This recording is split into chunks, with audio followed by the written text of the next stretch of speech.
This tale illustrates how a harmless joke can spiral out of control and lead to unexpected serious outcomes.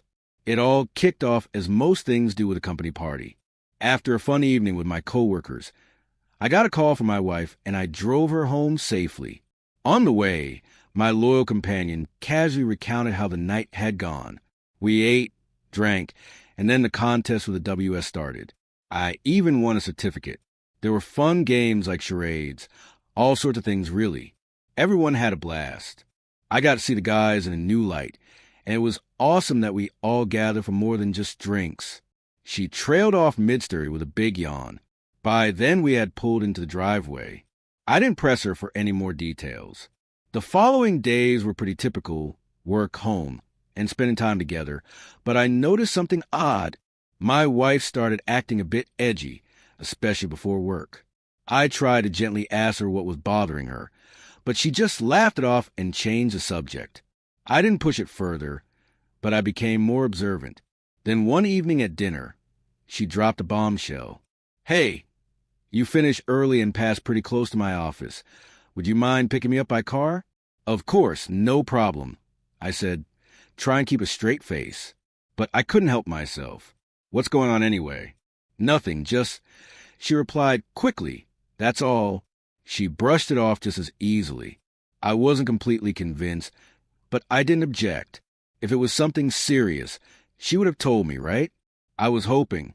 For the next few days, I drove her home from work without question. Things seemed to calm down, and her usual carefree demeanor returned. I was happy about it, and decided not to bring up any more questions. Then one evening I showed up early. She was already waiting at our usual spot. As soon as she hopped into the car, she slammed the door and said, "Hi, let's go please." "Hold on, what's going on?" I couldn't keep it in any longer. "What's with all the secrecy? Who's scaring you?" Her arms crossed over her chest. She shot me a frustrated look. "Oh, what nonsense. I just want to get home faster. Can we go already?" "I'm not leaving you alone at home. You know," I said, try and get some clarity. But she stayed quiet. This whole situation was starting to annoy me, and I had to get to the bottom of it. When we got home, she rushed inside, and as I followed her, there was a sudden knock on the door. Someone was impatient, and they weren't about to take no for answer. I saw my wife standing in the hallway, looking worried.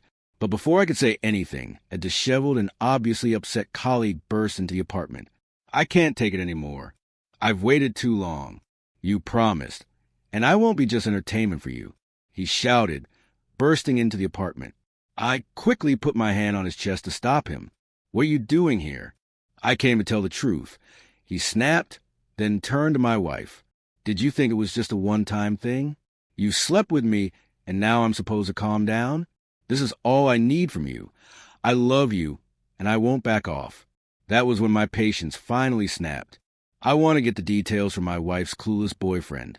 So I shoved him out into the hallway, grabbed my pale wife by the hand, and dragged her to the kitchen, sitting her down at the table. She didn't resist. She just cried and couldn't find the words. It took about half an hour before she could speak clearly. It turned out that at the corporate party they played Truth or Dare, and someone had dared her to kiss this colleague. She thought it was a harmless joke, but apparently that colleague wasn't just a random participant. He'd been in love with her for years, and he saw that night as his big chance to make a move. My wife had been afraid of his persistence, so she'd asked me to pick her up from work. What did he mean by hooked up? I asked, trying to piece things together. She hesitated, falling silent for a few moments before answering in a near whisper. "I thought that if I let him get his way then." She fell silent, barely audible. "Leave me alone."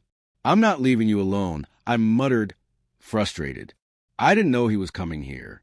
I'm sorry. I didn't know what to do, how to get rid of him," she stammered. But I didn't want to hear any more. I couldn't. I moved toward the door, needing space to think. I didn't know what to think anymore. Why hadn't she told me right away that she was being stalked? Why let it get this far? Had she changed? And what did she expect anyway? I didn't know how to process it. I left and stayed with friends for a couple of days. I couldn't bring myself to forgive him or her. I tried to reason it out, make excuses, but in the end, betrayal is still betrayal. That's just the way life works sometimes, friends. What started as a silly game ended in a tangled mess of resentment and confusion. It could have been so much easier if she'd just been honest from the start. Or maybe I should have trusted her less. Who knows? But one thing for sure, this experience will definitely serve as a tough life lesson for me. So guys, if you all liked today's story, please like the video and subscribe to our channel. And don't forget to press the bell icon. Thank you for watching.